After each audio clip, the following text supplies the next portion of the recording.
식사 맛있게 하셨습니까? 예, 반갑습니다. 오늘 우리가 신년 말씀 사경회를 이제부터 시작하도록 하겠습니다. 많은 또 아까 제가 통화를 또 이렇게 누군가 했는데 부흥이라는 개념을 많이 생각하고 계셔가지고 그래서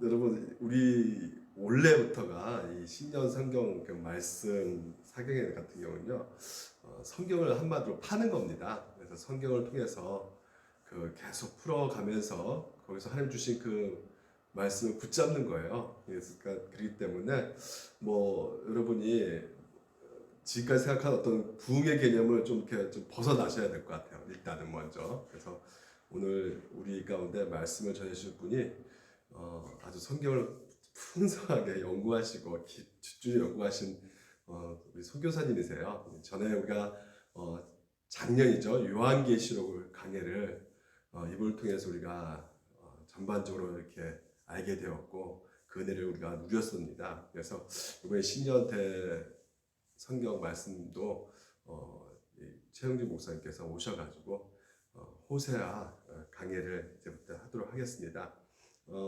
우리 선교사님은 총신대 이제 나오셨고요. 그래서 광주에서 가플린진 교회를 섬기시다가 태국으로 이제 선교사로 이제 파송 나가셨습니다. 그래서 거기서 사역하시다가 이제 코로나19로 인해서 피치 못할 사정 때문에 국내 오셔가지고 더 많이 성경을 이렇게 공부하시고 그래서 오늘 여러분과 같이 이렇게 말씀을 증거하실 때 성경책 딱 펴놓고 계셔서 그 말씀 잘 또한 들으시고 그 은혜 받으시는 귀한 시간 되시기를 간절히 소망합니다. 예, 그러면 먼저 우리 최영진 목사님 나오셔서 예, 환영 인사로 박수. 예, 같이 하겠습니다. 네, 반갑습니다. 최용진 선교사입니다. 네, 목사님께서 잠깐 소개해 주시고 서론으로 말씀해 주신 것처럼요. 저는 오늘부터 시작해서 매주 저녁 7시 반에요. 수요일까지 호세아서 내용을 가지고 호세아서 말씀을 계속 여러분들과 같이 나누는 시간을 가지려고 합니다.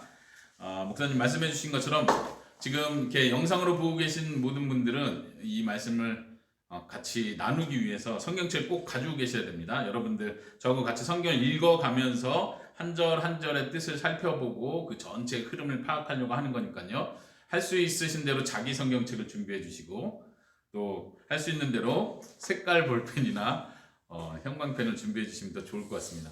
목사님을 통해서 강의안도 나눠드리긴 했는데요. 강의안 자체를 보면서 하진 않겠습니다. 필요하신 대로 나중에라도 성경 오늘 같이 쭉 수요일까지 같이 공부하시고 나서 그 성경 자료는 여러분들이 같이 보시면 좋을 것 같습니다. 네, 몇 분들이 계속 채팅으로 인사말 이렇게 남겨주시고 하는데 여기서 잘 안 보입니다. 그냥 제가 일방적으로 오늘 한 1시간에서 1시간 반 사이 이 정도로 계속해서 같이 나누도록 하겠습니다. 네, 제가 잠깐 기도하고 시작하도록 하겠습니다. 살아계신 하나님 감사합니다. 이렇게 물된 동산교회에서 하나님의 말씀을 함께 나눌 수 있는 귀한 시간을 허락하여 주셔서 감사합니다. 특별히 인터넷상으로라도 우리 성도님들 말씀을 사모하는 마음으로 하나님의 은혜를 사모하는 마음으로 함께 나오게 해주셔서 감사합니다. 하나님 특별히 호세아서의 말씀을 이 며칠간 살펴보려고 합니다. 하나님께서 호세아 선지자를 통하셔서 하셨던 그 말씀을 오늘날 우리가 듣게 하여 주시옵소서. 하나님 우리가 무지하여서 하나님의 뜻을 잘 알지 못하고 또 우리가 많이 읽지만 깊이 이해하지 못할 때가 많이 있습니다. 이 시간 저의 부족한 입술을 사용하여 주셔서 말씀을 더 깊이 볼 수 있는 눈을 허락하여 주시고 또 우리의 마음을 움직여 주셔서 하나님께서 하시는 그 말씀을 바로 나에게 하시는 말씀으로 들을 수 있는 마음 또한 허락하여 주시옵소서. 아멘. 감사하며 예수님의 이름으로 기도합니다. 아멘. 아멘. 네. 강의안에는 제가 표시를 해서 알려드렸는데요. 먼저 스케줄을 잠깐 말씀드리면 오늘 저녁에는요. 호세아서 1장부터 3장까지의 내용을 가능한 대로 절절 구절별로 읽어가면서 같이 연구를 하고요. 그리고 내일 월요일은 4장부터 7장까지를 봅니다. 그리고 화요일은 호세아서 8장부터 10장까지, 그리고 마지막 날 수요일은 호세아의 마지막 부분요, 11장부터 14장을 끝까지 다 보도록 합니다. 그래서 어떤 분들은 신년 말씀 사경회다 그러니까 뜨겁게 막 불처럼 기도하고도 싶고 소리도 지르고 싶고 크게 은혜 받고도 싶으신 분들이 계시겠지만, 이번 말씀 사경에는 말 그대로 말씀을 차곡차곡 하나하나 배워가면서 하나님께서 말씀을 통해서 나에게 무엇을 들려주시는지를 듣고자 하는 그런 마음 자세로 참여하셨으면 좋겠습니다. 이번 호세아서 강의의 목표를 한 3가지 정도로 정해봤습니다. 한번 들어보십시오. 우리가 어떤 자세로 오늘부터 수요일까지를 들어야 할지, 첫 번째는요, 우리가 호세아서 본문 자체를 하나하나 그 뜻을 파악해가는 것이 우리의 첫 번째 목표입니다. 여러분들이 아마 교회 생활 좀 하신 분들은 호세아서를 여러 번 읽어보셨을 겁니다. 그리고 설교에서도 특별히 호세아서는 이야기도 있고 아주 중요한 하나님의 사랑의 표현들이 많이 있기 때문에 설교를 통해서도 많이 들으셨을 겁니다. 그렇지만 우리가 호세아서 전체를 좀 그 전체 의미, 전체 구절들이 무엇을 말하는지를 전체적으로 의미하는 거 아마 부족했을 거라고 생각이 듭니다. 그래서 이번에 첫 번째 목표는 우리가 차근차근 장별로 나눠서 수요일까지 호세아서 전체를 살펴보는 거고요. 그리고 두 번째는 그 살펴본 내용 안에서 1차적으로 우리가 성경을 항상 읽을 때, 성경을 대할 때 기본 자세이기도 하지만요, 성경을 읽으면서 읽고 나서 하나님이 나에게 주는 말씀이 무엇인가로 바로 적용하는 것이 아니고, 더 중요한 것은 이 성경이 쓰여졌을 때 처음 그 성경의 말씀을 듣는 사람의 입장이 되어 보는 것입니다. 이것이 두 번째 목표예요. 다시 말하면 내가 호세아 선지자로부터 직접 말씀을 듣는 사람의 입장이 있다. 다시 말하면 내가 곧 이스라엘 사람이다. 지금 2021년도에 내가 아니고 그 옛날 몇천 년 전에 이스라엘 백성들이 선지자를 통해서 말씀을 들을 때 그 자세로 우리가 돌아가는 겁니다. 그래서 두 번째 목표는 내가 그 첫 번째 독자, 첫 번째 청중이 되어서 무슨 말을 하고 있구나를 생각하는 겁니다. 그리고 세 번째, 마지막 우리가 적용해야 될 부분이 오늘 내일은 아마 호세아서 전체 내용을 파악하기는 힘들 겁니다. 1장부터 시작해서 한 장씩 가니까요. 하지만 마지막 날까지 됐을 때 여러분들은 아마 호세아서 전체가 이런 것을 말하고 있구나 라는 걸 더 분명하게 알 수 있을 거라고 생각합니다. 그냥 호세아서의 좋은 구절들, 성경 구절들이 있지만 그 구절들만 은혜 받기 위해서 가져오는 게 아니고, 우리의 세 번째 목표는 호세아서 전체의 핵심이 무엇인지를 한눈에 볼 수 있게 파악하는 것이 우리의 세 번째 목표입니다. 이 세 번째 전체의 핵심을 파악하는 목표가 달성됐을 때 우리가 비로소 내가 이것을 적용해야 되겠구나, 내가 이렇게 살아야 되는 거구나, 하나님이 나에게 지금 이렇게 실천하기를 원하시는구나 하고 적용할 수 있는 것입니다. 이 세 가지 목표를 생각하시면서 저와 같이 호세아서 1장부터 살펴보도록 하겠습니다. 호세아서 1장 1절입니다. 성경책 다 피셨죠? 그리고 저와 같이 읽는다 생각하시고요. 제가 1절을 읽어보겠습니다. 우시아와 요담과 아하스와 히스기야가 이어 유다 왕이 된 시대, 곧 요아스의 아들 여로보암이 이스라엘 왕이 된 시대에 에브리의 아들 호세아에게 임한 여호와의 말씀이라. 네, 호세아서가 시작되고 있습니다. 근데 여기서 호세아가 어느 시대의 사람인지를 지금 설명해주고 있습니다. 호세아서는요, 전체적으로 중요한 이스라엘의 역사 배경 안에서 쓰여지고 있습니다. 그래서 왕들의 이름이 나오네요. 왕들의 이름이 나오는데 거기 앞에 나오는 4명의 왕은 유다의 왕입니다. 그리고 그 기간으로 볼 것 같으면 굉장히 긴 기간들이에요. 유다의 왕들이 오랫동안 다스리던 시대입니다. 그리고 실제로 호세아는 이스라엘 쪽에서 선지 활동을 했던 사람입니다. 북쪽 이스라엘이죠. 그때 왕 이름이 여로보암입니다.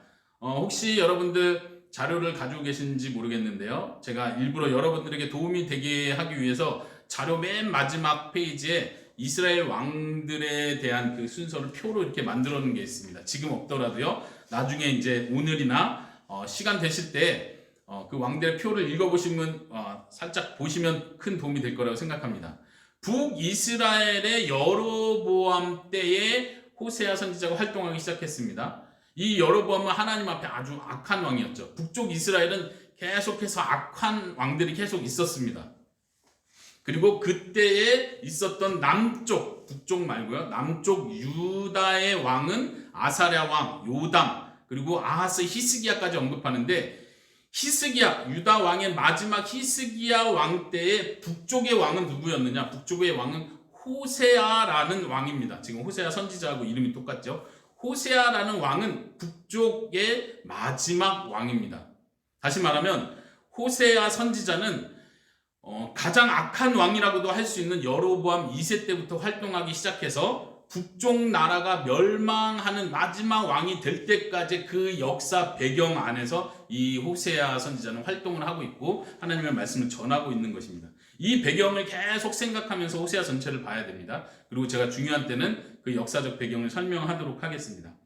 네, 2절에 보니까 하나님께서 호세아에게 처음 말씀하십니다. 선지자에게 하나님의 말씀이 전해지는 거예요. 하나님의 계시의 말씀이 전해지는 거예요. 그리고 그 첫 번째 말씀은 명령이었습니다. 그 명령이 무엇입니까? 우리가 아마 이 내용은 잘 알 겁니다. 1장의 내용은 많이 설교로도 듣고 이야기로도 많이 들었을 거라고 생각합니다. 하나님께서 말씀하시기를 음란한 여자를 맞이해라, 취해라. 그리고 음란한 자식들을 취해라. 여기서 이제 저희가 말씀을 계속 깊이 연구한다고 했는데요. 제가 나눠드린 자료에도 하나하나 여러분들이 보면서 확인할 수 있겠지만 성경 구절을 계속 볼 때 제가 히브리 성경 원문에 가까운 뜻을 제가 계속 이렇게 수정해 가면서요, 더 교정해 가면서 말씀드리도록 하겠습니다. 특별히 2절에서는 하나님의 명령을 정확하게 다시 표현하자면 이런 것입니다. 너는 가서 음란한 여자와 음란한 자식을 취해라, 이렇게 말씀하고 계십니다. 조금 다르죠? 음란한 여자를 맞이해서 음란한 자식을 낳아라 이거하고, 지금 성경 히브리 원문에는 이렇게 나와요. 음란한 여자와 음란한 자식을 취해라. 이 구절만 들었을 때는 어떤 느낌이냐면 이미 음란한 여자가 있고 이미 음란한 자식이 있는 것 같은 느낌이에요. 그래서 하나님은 아내와 자녀들을 취해라 이렇게 말씀하시고, 호세아는 이 첫 번째 하나님의 명령 말씀에 순종을 합니다. 그래서 3절에 보니까 그 여인의 이름은 고멜이었습니다. 고멜을 맞이하고 고멜이 임신하여 아들을 낳았다 표현합니다. 물론 여기서도 호세아의 자식을 낳은 건지 본래 임신한 상태였는지 혹은 자녀를 데리고 있었는지는 정확히 성경 본문에서는 알 수 없습니다. 어쨌든 중요한 핵심은 하나님께서 보통 사람들이 생각하기 힘든 정도로 음란한 여자를 취하라는 거예요. 여기서 음란하다는 말은 무엇입니까? 이 음란하다는 단어는 오늘날 표현으로 하면 매춘하는 여자, 이렇게도 번역을 할 수 있어요. 남자들을 상대로 돈을 받고 몸을 파는 여자를 의미할 수도 있고요. 또 다른 의미로는 이미 결혼한 여자인데 바람을 피는, 간통을 하고 간음을 하는 여자를 가리킬 수도 있습니다. 성적으로 굉장히 충동되어 있는 여자를 가리키는 거죠. 하나님께서 이런 황당하고 놀라운 말씀을 명령하고 호세아는 더 놀랍게 하나님의 말씀에 순종을 합니다. 그리고 그 여자의 아들을 낳았습니다. 이제 보면은 4절부터 시작해서요 9절까지 보면 3명의 자녀를 낳습니다. 한번 본문을 보십시오. 4절에 첫 번째 낳은 아들의 이름은 이스르엘입니다. 두 번째는요 6절에 보면 딸을 낳습니다. 딸의 이름은요 6절 한번 보십시오. 6절에 그의 이름을 로루하마라 하라. 그 이름의 뜻이 나중에 나옵니다. 이따 설명해 드릴게요. 그 다음에 세 번째는요 9절에 나옵니다. 셋째 이름은 로암미라 하라 하고 이름을 하나님께서 말씀해 주십니다. 하나님께서 음란한 여인을 취해라, 음란한 자녀를 취해라 라고 명령하신 그 이유가 여기에 나옵니다. 그 자녀들의 이름 가운데 이름을 통해서 하나님께서 지금 이스라엘 백성들에게 하시고자 하는 계시의 말씀, 하나님의 경고의 말씀을 호세아의 자녀들의 이름을 통해서 하고 계신 것입니다. 한번 그것을 하나씩 살펴봐야겠죠. 4절에 보니까 첫 번째 낳은 이스르엘의 이름을 정해주시면서 하나님께서 하시는 말씀이 조금 후에 내가 이스라엘의 피를 예후의 집에 갚으며 이스라엘 족속의 나라를 폐할 것이다. 그렇기 때문에 이스르엘이라고 해라 라고 말씀하시는데요. 여기서 중요한 건 이스라엘이 어떤 이름이냐 하는 것입니다. 그 뜻도 중요한데요. 그 뜻 자체는 하나님께서 심으신다. 하나님께서 씨를 뿌리신다. 이런 뜻이 있습니다. 이스라엘. 하나님이 심으신다. 하나님이 뿌리신다. 그런데 여기서는 이스라엘의 이름의 뜻보다 더 중요한 것은 이스라엘이라는 지역의 이름입니다. 이것은 지역과 장소의 이름을 가리키는데요. 거기 보면은 이스라엘의 피를 예후의 집에 갚을 것이다. 이렇게 말합니다. 지금 두 번째 나온 이스라엘은 그 자녀의 피를 갚는다는 뜻이 아니고요. 그 지역 이름을 상징하는 겁니다. 이스라엘이라는 지역에서 흘렸던 피를 예후의 집에 갚겠다. 그럼 또 예후는 누구입니까? 예후는 이스라엘 역사에서 아주 악한 왕 중에 하나입니다. 물론 이스라엘은 모두가 악한 왕이라고 했었죠. 우리가 더 잘 알고 유명한 이스라엘의 악한 왕 중에 한 사람은 아합 왕이죠. 우리가 잘 아는 것처럼 엘리야 선지자가 그때 활동을 했었고 바알 선지자들과의 대결이 있었던 그때 당시에 제일 악한 왕이 아합 왕이었죠. 이 아합 왕 때 이 아합 왕의 왕조를 다 없애버린 아합 왕의 가문을 모조리 다 없애고 스스로 왕이 된 사람이 바로 예후입니다. 하나님께서 이스라엘의 피를 예후의 집에 갚겠다 이 말은요. 이스라엘에서 그런 아합 왕의 가문이 다 죽는 사건이 있었습니다. 예후가 피를 흘리게 만든 거죠. 그래서 하나님께서 말씀하시기를 거기서 흘리게 했던 그 예후의 가문을 내가 다 멸망시키겠다 예언하시는 겁니다. 이건 예언의 말씀이 담겨 있습니다. 그 예후는 우리가 오늘 호세아 선지자가 어느 왕 때 활동한다고 했습니까?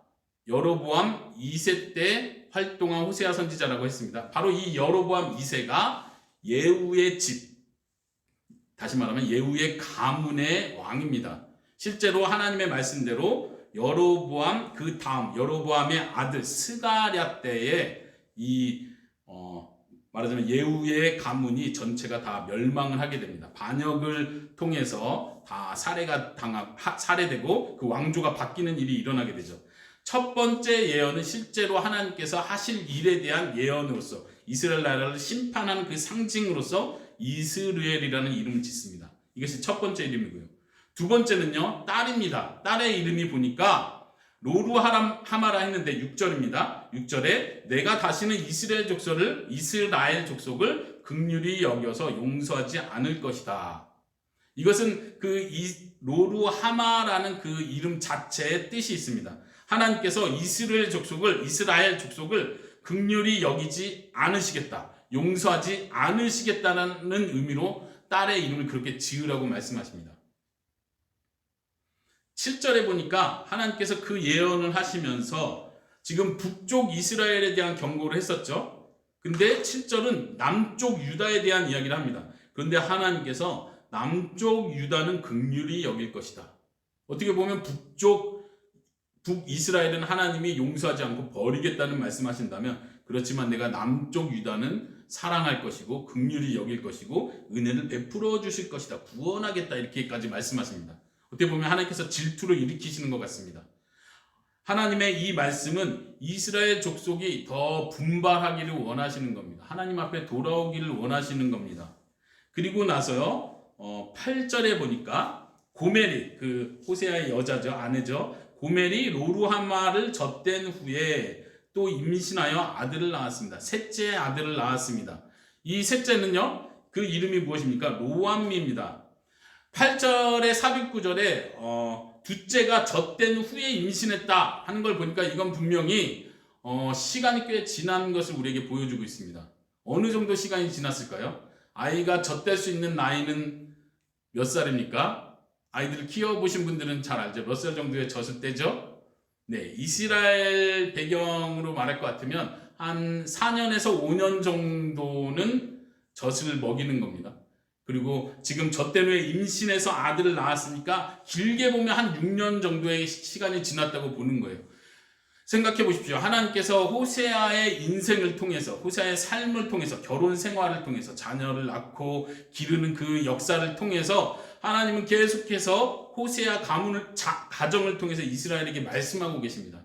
첫 번째 말씀이 무엇이었습니까? 왕의 가문이 멸망할 것이다. 그리고 실제로 그 사건이 성취가 되는 것을 아마 본 사람들이 있었을 것입니다. 그리고 둘째는 딸 이름이 하나님이 긍휼히 여기시지 않겠다라는 말씀을 들었고, 아마도 이스라엘 나라 가운데는 어려운 일들이 많이 생겼을 거라고 생각을 합니다. 가뭄이 있었을 것이고요, 먹는 것이 힘들었던 일들이 많이 있었을 것이고요, 많은 재앙들이 있었을 수도 있습니다. 그러고 나서 이스라엘 백성들은 여전히 돌아오지 않았습니다. 아까 말씀드린 대로 한 5년, 6년이라는 긴 기간이 지났을지라도 이스라엘 백성들이 여전히 돌아오지 않았다는 것을 우리는 생각해 볼 수 있어요. 그래서 9절에 하나님께서 또 셋째의 이름도 축복의 이름이 아니라 저주의 이름을 줍니다. 그 이름의 내용은, 뜻은 내 백성이 아니다. 너희는 내 백성이 아니다. 로암미라고 했을 때 그 암이라는 말 자체가 백성이라는 뜻입니다. 로는 아니다라는 뜻을 가지고 있죠. 앞에서도 루하마 이렇게 했는데 로라는 말 자체가 아니다라는 뜻입니다. 그래서 긍휼히 여기지 않는다. 그 다음에 내 백성이 아니다. 셋째는 내 백성이 아니다라고 하나님께서 호세아 선지자의 자녀를 통해서 이렇게 말씀하고 계십니다. 호세아는 하나님의 말씀에 순종해서 자기 자녀들의 이름을 짓습니다. 한번 여러분들 생각해 보십시오. 자기 자녀들이 다 있는데, 저도 딸이 셋이 있습니다. 딸이든 아들이든 있는데 자기 자녀의 이름을, 이런 이름을 지을 수 있겠습니까? 긍휼히 받지 못하는 자녀, 이렇게 이름을 지을 수 있겠습니까? 넌 내 백성이 아니야. 우리가 할 수 있으면 자녀들의 이름, 좋은 이름을 지으려고 하겠죠. 근데 호세아는 하나님의 명령을 따라서 아주 끔찍한 경고의 말씀과 같은 이름을 자녀들에게 붙여줍니다. 사람들이 물었겠죠. 너 자녀 이름을 왜 이렇게 지었냐? 이게 무슨 뜻이냐? 도대체 무슨 의미냐? 라고 말할 때 호세아는 하나님의 말씀을 계속해서 전했을 것입니다. 하루 이틀이 아니라 자녀가 성장해가는 모든 기간 동안 호세아 선지자는 이스라엘 백성들에게 하나님의 말씀을 전했습니다. 지금 우리가 하나님 앞에 경고를 받고 있다. 우리가 하나님께 돌아와야 하는 것이다. 그러나 마지막 셋째를 낳을 때조차도 이스라엘 백성들은 결코 전혀 호세아의 경고를 듣지 않았습니다. 그리고 하나님께서는 말씀하시기를 너희는 내 백성이 아니다 라는 최종적인 말씀을 하십니다. 아주 무서운 말씀이죠. 호세아서 1장 10절입니다. 10절, 11절에 보니까 그 자녀들의 이름하고는 다르게 또 전혀 다른 하나님의 계시의 말씀이 주어집니다. 하나님께서 말씀하시기를, 그러나 10절입니다. 이스라엘 자손의 수가 바다의 모래같이 되어서 헤아릴 수 없고 셀 수도 없을 것이며, 전에 그들에게 이르기를 너희는 내 백성이 아니라 한 그곳에서 그들에게 이르기를 너희는 살아계신 하나님의 아들들이라 할 것이라. 10절. 위에서는 자녀의 이름을 통해서 너는 내 백성이 아니다 라고 말했는데, 10절에서는 정반대의 말을 하고 있습니다. 이스라엘의 자손의 수가 많아질 것이다. 축복을 하나님께서 아브라함에게 했던 언약의 축복의 말씀을 상기시키는 표현이에요. 이스라엘의 자손의 수가 바다의 모래같이 많아질 것이다. 번성하게 될 것이다. 그리고 그들에게 말하기를 너희는 내 백성이 아니라 한 그곳에서, 그들이 아마도 지금 이 배경 자체는 이스라엘 백성들이 재앙을 받고 심판을 받고 징계를 받아서 흩어져 있는 상황을 우리에게 가르쳐주고 있습니다. 그리고 하나님의 백성이라고 불릴 수 없는 그 자리에 있는 자들을 향해서 그들에게 말하기를 너희는 살아계신 하나님의 아들들이다 라고 말씀하시겠다는 것입니다. 놀라운 하나님의 약속이 들어있는 말씀이에요. 앞에는 저주의 말씀이 있었다면 하나님은 저주의 말씀으로 말씀을 맺지 않으시고 약속의 말씀을 갑자기 돌연하고 계십니다. 이 말 속에는요, 1장 10절의 말씀 속에는 이방인들까지도, 다시 말하면 유대인들, 이스라엘 사람이 아닌 이방인 사람까지도 하나님의 자녀가 될 것이라는 암시를 주고 있습니다. 이스라엘 백성은 우리가 이스라엘의 역사를 잘 아는 것처럼 결국은 하나님의 말씀을 듣지 않아서 북쪽 이스라엘부터 시작해서요, 나중은 남쪽 유다까지 다 멸망해서 흩어지게 됩니다. 그러나 하나님의 계속되는 오래된 약속은 그 흩어진 곳에서 내가 너희를 다 불러 모을 것이다. 그곳에서 내가 내 나라, 내 백성을 만들고 나는 그들의 하나님이 될 것이다 라고 약속을 해주십니다. 그런데 그 속에서 이 표현을 하는 거예요. 내 백성이 아니라 했던 그곳에서 내 자녀, 하나님의 자녀라고 내가 부를 것이다. 이방인들을 포함하는 내용입니다. 이스라엘 백성들이 돌아올 것이라는 약속의 내용입니다. 11절에도 더 구체적인 예언, 소망의 예언이 나옵니다. 이에 유다 자손과 이스라엘 자손이, 지금 남쪽 유다와 북쪽 이스라엘을 같이 말하고 있습니다. 유다 자손과 이스라엘 자손이 함께 모여 한 우두머리를 세우고 그 땅에서부터 올라오리니 이스라엘의 날이 클 것임이라. 여기서 더 놀라운 예언은 무엇이냐면 한 우두머리를 세운대요. 한 지도자를 세우겠대요. 지금 이 배경도 북쪽 이스라엘과 남쪽 유다가 멸망한 상태를 전제로 하고 있습니다. 그리고 그들이 마지막 때 하나님의 때가 되면은 그들이 하나로 모일 것이고 한 지도자를 세워서 그 지도자 아래, 통치 아래 들어올 것을 예언하고 있습니다. 그 땅에서부터 올라오리니, 그 땅에서부터 올라오리니라는 표현도 마치 그들이 포로된 곳에서부터 다시 돌아오는 것을 연상시켜 줍니다. 그리고 마지막 표현, 이스라엘의 날이 클 것이다. 아까 1장 4절에서 나왔던 이스라엘이라는 단어를 다시 씁니다. 여기서 1장 4절에서는 이스라엘이 저주의 장소로서 언급이 됐다면 지금 여기서는 이스라엘의 날이라는 표현 자체가 축복의 의미로서 표현되고 있다는 것을 생각하시면 좋겠습니다. 하나님께서 모든 상황을 역전시키실 것을 보여줍니다. 심판의 날이고 심판의 장소였던 그곳이 축복의 날과 축복의 장소가 될 것이라는 것을 하나님께서 말씀하시는 거죠. 하나님의 백성이 아니라 한 그곳에서 이제는 너희가 내 백성이라는 부름을 받는 것처럼 하나님의 역전하는 역사가 있을 것이라고 말해주고 있습니다. 그 내용이요, 지금 호세아서 2장 1절에도 바로 이어서 연결됩니다. 너희 형제에게는 암미라 하고 너희 자매에게는 루하마라 하리라. 좀 들어본 이름이죠? 어떤 이름입니까? 호세아서의 둘째와 셋째의 이름하고 약간 달라지죠. 그 앞에 로라는 글씨가 빠졌습니다. 로 암미가 셋째의 이름이었는데 여기서는 2장 1절에서는 그냥 암미라고 합니다. 내 백성이라는 뜻입니다. 둘째 딸의 이름이 로루하마였는데 2장 1절에 보니까 루하마라고 말합니다. 무슨 뜻입니까? 긍휼히 여김을 받는다, 이런 뜻이 되겠죠. 하나님께서 역전의 날을 가져오실 것을 예언해 주시는 말씀입니다. 네, 이것이 1장부터 시작한 전체 큰 단락의 첫 번째 내용이었습니다. 제가 이렇게 본문을 좀 이렇게 계속 살펴보면서 우리가 12장까지 갈 텐데요. 약간 좀 지루하고 힘들 수 있습니다. 집중력이 좀 떨어질 수 있습니다. 그러나 다시 말씀드릴게요. 본문을 하나하나 보면서 하나님의 말씀, 하나님의 뜻이 무엇인가를 우리가 놓치지 않고 본다는 마음으로요, 성경 구절을 계속 보면서 따라오시기 바랍니다. 첫 번째 1장 전체에서 했던 내용의 핵심은 무엇입니까? 하나님께서 호세아의 자녀들을 통해서 내가 너희를 심판하고 너희를 버릴 것이고 너희는 내 백성이 아니라 라고 할 것이라는 경고의 말씀과 함께, 아직 이스라엘 백성들이 하나님 앞에 회개한 것도 아닙니다. 돌아온 것도 아닌데 그럼에도 불구하고 하나님은 마지막에 내가 반드시 너희를 회복하고 돌아오게 할 것이고 내 백성을 삼을 것이고 내가 긍휼히 여길 것이라는 약속의 말씀을 해주고 계신 것입니다. 자, 이제 2장으로 넘어가겠습니다. 2장은 1장보다 훨씬 더 길죠. 2장은 23절까지 있습니다. 2장의 내용들 좀 더 빠른 속도로 한번 전체를 살펴보도록 하겠습니다. 2장 2절을 보십시오. 너희 어머니와 논쟁하고 논쟁하라. 그는 내 아내가 아니요 나는 그의 남편이 아니라 그가 그의 얼굴에서 음란을 제거하고 그 유방 사이에서 음행을 제거하게 하라. 2장 전체 내용은 어떤 내용이냐면요, 하나님께서 하시는 말씀이에요. 여기서 말하는 내라는 표현은요, 하나님 자신을 가리킵니다. 하나님의 자신의 말씀을 호세아 선지자가 지금 전달하는 내용인 거죠. 그런데 말하기를 너희 어머니와 논쟁하라고 얘기합니다. 이 논쟁하라는 말은 고소해라, 고발해라 이런 말입니다.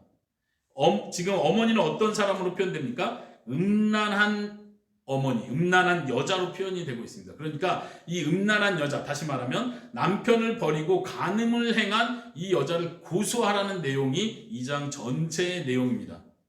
호세아서 1장에서 호세아가 음란한 여자를 취했던 것을 우리가 봤습니다. 이것은 하나님의 마음, 하나님께서 이스라엘을 어떻게 생각하는지를 보여주기 위해서 그 행동을 하게 했었죠. 2장에서는 하나님이 이제는 남편의 입장이 돼서 이스라엘이 어떤 죄를 지는지, 어떻게 음란한 죄를 짓고 있는지를 고발하고 드러내는 내용을 다루고 있습니다. 한번 그 내용이 잘 이해가 되시는지 보십시오. 너희 어머니와 논쟁하라고 합니다. 그럼 대상은 누굽니까? 이스라엘 백성인데, 여기서 이스라엘 백성은 그 음란한 엄마의 자식들로 표현되고 있어요. 아까 1장에서 봤을 때 음란한 여자, 음란한 자식 이렇게 표현됐죠. 여기서도 그 표현이 똑같이 나옵니다. 2장 4절에서도 보면 내가 그 여자의 자녀를 긍휼히 여기지 아니할 것인데 이는 그들이 음란한 자식들임이라. 여기서 그 음란한 여자의 자녀들까지도 고소하는 내용이 나옵니다. 그러니까 처음 2장 2절은 그 음란한 자녀들에게 너희 어머니를 고발해라. 너희 어머니는 벌을 받아야 마땅한 여자다. 그러면서 하나님은 너희들도 똑같이 음란한 자녀에 속한다. 너희들도 똑같이 벌을 받아야 되는 입장이라는 걸 보여주고 계십니다. 3절 보십시오. 그렇지 않으면 그 엄마를 고발하고 고소해라. 그렇지 않으면 내가 그를 벌거벗겨서 그 나던 날과 같게 할 것이요. 여기서 지금 3절에서 그라는 표현이 계속 나오고 있습니다. 그라는 표현은 여자를 가리키는 표현이에요. 다시 말하면 번역을 하면 그녀를 벌거벗겨서 이렇게 되는 거죠. 그녀가 나던 날과 같게 할 것이고 그녀로 광야같이 되게 하고 마른 땅같이 되게 하여 목말라 죽게 할 것이다. 하나님께서 심판하실 거라는 얘기를 합니다. 너희 어머니를 고발해서 그 음행을 멈추게 해야 된다는 얘기를 하고 있는 것입니다. 하나님이 남편이 돼서 그 음행을 계속하는 그 여자를 그대로 둬서는 안 된다고 말하고 있는 겁니다. 고발을 하고 정신 차리게 하고 그것을 버리고 돌아오게 하기 위해서 고발하라는 말을 하는 거예요. 만약 그렇지 않으면, 그것이 실행되지 않고 이 음란한 여자가 돌아오지 않는다면 하나님께서 직접 심판하시겠다고 말합니다. 여기서는 지금 하나님께서 남편이 되시면서 또 한편 3절에서는 하나님은 심판자로서 또 말씀을 하고 계신 거예요. 그래서 그녀가 돌아오지 않는다면 그녀를 벌겨벗기고 광야같이 되게 하고 마른 땅과 같이 되게 할 것이다 라고 말합니다. 여기서 표현이 약간 좀 어려운 면이 있습니다. 뭐냐면 여자를 벌겨벗긴다는 말은 뭔지 알겠습니다. 음란을 행한 여자니까 수치를 주기 위해서 공개적으로 수치를 주는 어떤 그 당시의 벌을 의미하나 보다 생각할 수 있는데, 여기서 더 중요한 표현은 광야 같게 하고 마른 땅 같게 하겠다는 말입니다. 여자를 땅같이, 마른 땅같이, 여자를 사막같이 만든다. 이건 어떤 의미일까요? 지금 하나님께서는 이중적인 의미를 사용하고 계십니다. 특별히 호세아서를 우리가 읽고 이해하기 위해서 아주 중요하게 우리가 생각해야 될 것이 있는데요. 그건 뭐냐면, 호세아서는 굉장히 다른 선지자들도 마찬가지겠지만요, 많은 부분 공통적이겠지만 호세아서는 특별히 이중적인 의미를 많이 사용하고 있습니다. 이중적인 의미. 아까 자녀들의 이름을 통해서도 이중적인 의미를 줬죠. 이건 자녀의 이름일 뿐만 아니라 하나님께서 이렇게 하시겠다는 예언의 말씀이구나. 이스라엘도 하나님께서 이스라엘도요, 하나님께서 심는다는 뜻이 있었고, 그 이스라엘이라는 역사적 장소를 의미하기도 했었고, 이렇게 하는 것처럼요. 여기서도 마찬가지로 너희의 어머니를 그 음란한 여자로 비유하면서 이스라엘을 말하기도 함과 동시에 그 음란한 여자를 땅으로도 의미하고 있습니다. 그러니까 하나님께서 이스라엘 땅을 황폐하게 하겠다는 의미로서 이 형벌을 얘기하고 있습니다. 이스라엘 백성이 음란한 여자와 같고 그 음란한 여자의 우상 숭배의 음란을 통해서 이 땅도 더러워졌다. 이렇게 하나님이 말씀하고 계신 거예요. 그렇기 때문에 이 땅을 황폐하게 할 것이라고 하나님께서 말씀하고 있습니다. 4절에서는요, 아까 잠깐 본 것처럼 4절은 그 자녀들도 긍휼히 여기지 않겠다. 그 자녀들도 음란한 자식이기 때문이다. 5절, 그들의 어머니는 음행을 했고 그들을 임신했던 자는 부끄러운 일을 행하였나니. 여기서 이제 그 고발의 내용이 자세히 나옵니다. 도대체 음행을 했다는 게 뭐냐, 도대체 부끄러운 일을 했다는 것이 무엇이냐를 은유적으로 상징적으로 계속해서 표현합니다. 한번 그 내용을 쭉 살펴보면요, 5절에 그녀가 이르기를 나는 나를 사랑하는 자들을 따라갈 것이고 그들이 내 떡과 내 물과 내 양털과 내 삶과 내 기름과 내 술들을 내게 준다. 이 여자가 무슨 잘못을 하고 있죠? 지금 일단은 자기 남편을 떠나서 자기를 사랑해주는 남자들을 따라가겠다고 말하고 있습니다. 여기서 복수로 사용되고 있죠. 자기 남편을 버리고 자기가 그 남자의 아이를 임신했는데도 불구하고 자기를 사랑해준다고 말하는 그 남자들을 따라간다는 겁니다. 이것이 음란한 여자죠. 그리고 이것은 이스라엘을 가리킵니다. 어떤 면에서요? 우상을 따른다는 면에서 이 음란한 여자와 같다는 걸 표현합니다. 근데 그 우상을 따른다는 걸 어떻게 표현하냐면 5절에서 본 것처럼 이 사랑하는 자들이 자기에게 먹을 것을 준대요. 보니까 떡도 주고 물도 주고 양털도 주고 옷을 의복을 준다는 얘기죠. 양털도 주고 사물 주고 기름, 술을 주고. 아, 내가 사랑하는 남자들이 이렇게 좋은 것들을 주는구나. 그래서 그 남자들을 따라간대요. 이것을 하나님께서는 고발하고 있습니다. 마치 이스라엘 백성들은 여호와 하나님이 주시는 것을 하나님이 준다 생각하지 않고 자기가 섬기고 있는 우상들이 이런 걸 준다라고 생각하고 그 우상들을 따라가고 있다는 것입니다. 이것이 음란이죠. 6절에 그러므로 내가 가시로 그 길을 막으며 담을 쌓아 그로 그 길을 찾지 못하게 하리니 하나님께서 그 음란한 여자가 남자를 막 따라가라는 걸 막으신다는 얘기를 하고 있습니다. 담을 쌓아서 그 길로 아예 못 가게 하겠다. 하나님께서 음란한 여자가 더 이상 음란을 하지 못하도록 원천 봉쇄를 하겠대요. 가지 못하게 하고 막고 담을 쌓아서라도 가지 못하게 하고 하나님께서 적극적으로 그녀를 막고 있는 걸 보죠. 7절에서 그런데도 그 여자는 말하기를 그 사랑하는 자들을 그 여자가 말한 게 아니죠. 그 여자가 그녀가 사랑하는 자를 따라갈지라도 그 여자를 사랑해주는 자를 따라갈지라도 따라가지 못할 것이래요. 그리고 그들을 찾을지라도 만나지 못할 것이래요. 어떻게 해요? 하나님이 막으시기 때문에 그렇습니다. 7절 끝에 보니까 그녀가 말하기를 여기서 계속 그라고 나오지만 남자가 아니라 그 여자입니다. 그 여자가 말하기를 내가 본래 남편에게 돌아가야겠다. 그때의 형편이 지금보다 나았다. 지금 이 여자는 마치 가출해 있는 여자와 같습니다. 본래는 남편이 먹을 것과 입을 것을 모든 것을 책임져 주는 게 법정 남편의 최소한의 의무입니다. 그리고 이 여자가 한 남자의 아내가 되었다면 그 남편은 이 아내를 그렇게 보호했을 것입니다. 먹을 것, 입을 것, 거할 곳을 충분히 제공해 줬겠죠. 근데 이 여자는 생각하기를 이 내 남편이 준다고 생각하지 않고 거기를 떠나서 나를 사랑해주는 남자들을 찾아가겠다고 하고 있습니다. 근데 하나님께서 말씀하시기를 뭐라고요? 내가 다 그 길을 막을 것이다. 못 가게 할 것이다. 여자는 남자들 계속 찾아다니지만 남자를 만날 수가 없습니다. 자기가 도움받을 거라고 생각했던 그 남자들을 만나러 가지만 못 만난다는 것입니다. 그리고 하나님께서 말씀하시기를 결국은 그녀가 깨닫고 돌아오게 될 것이다 라는 말씀을 7절에서 하고 있는 거예요. 그 여자가 스스로 말하게 되는 거죠. 내가 본래 남편에게 돌아가야겠다.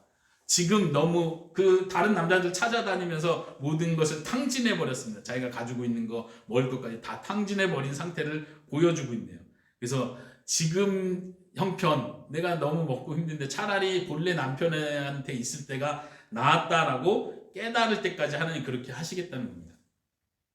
이 말 속에는요 하나님께서 이스라엘을 징계하시겠다는 말이 암시되어 있습니다. 이 여자는 남자를 찾아다니는 동안 고생을 합니다. 고통을 겪습니다. 기본적으로 갖춰져야 될 걸 갖추지 못하는 상태까지 됩니다. 그래서 돌아오게 된다는 뜻이에요. 다시 말하면 하나님께서 이스라엘을 징계하시는 걸 통해서 돌아오게 하시겠다는 말씀을 하고 계십니다. 그 표현을 다시 한번 8절부터 13절까지 반복해서 말을 하고 있습니다. 제가 쭉 읽어보겠습니다. 8절이요. 곡식과 새 포도주와 기름은 내가 그에게 준 것이요 그들이 바알을 위하여 쓴 은과 금도 내가 그에게 더하여 준 것이거늘 그녀가 알지 못하는도다. 하나님께서 모든 걸 제공해 줬는데 심지어 금과 은도 제공해 줬는데 그녀는 그걸 알지 못한대요. 그리고 그거를 바알을 위해서 사용했대요. 바알 우상을 꾸미고 장식하고 거기에 더 투자하고 헌신을 보여주기 위해서 바알 우상을 꾸미는 일에 더 하나님이 주신 걸 사용했다는 표현을 하고 있습니다.